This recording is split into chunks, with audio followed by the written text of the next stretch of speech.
નમસ્કાર દર્શકો. દ્વારકા નગરીમાં ફરી એકવાર બુલડોઝર ગરજ્યું છે. લાંબા વિરામ બાદ તંત્ર એક્શન મોડમાં આવ્યું છે અને ઓખા દ્વારકા હાઇવે પર ઓપરેશન ક્લીન હેઠળ ગેરકાયદે દબાણોનો સફાયો શરૂ કરી દેવામાં આવ્યું છે. ઓખા દ્વારકા હાઇવેની બંને બાજુ નડતરરૂપ અને ગેરકાયદેસર એવા ધાર્મિક બાંધકામો પર તંત્રએ કડક કાર્યવાહી કરી છે.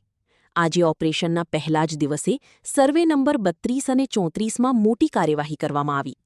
અહીં અંદાજે 532 ચોરસ મીટર જેટલું ગેરકાયદે ધાર્મિક દબાણ તોડી પાડવામાં આવ્યું છે, જેની જમીન સાથે અંદાજિત કિંમત 93,10,000 રૂપિયા જેટલી થાય છે.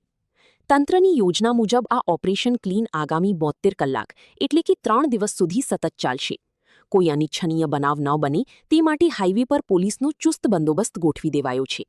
વહીવટીતંત્ર અને નગરપાલિકાના અધિકારીઓની હાજરીમાં આ મેગા ડ્રાઇવ ચાલી રહી છે. દ્વારકાને દબાણમુક્ત કરવાની આ ઝુંબેશ વિશે તમારું શું કહેવું છે? કોમેન્ટમાં ચોક્કસ જણાવશો.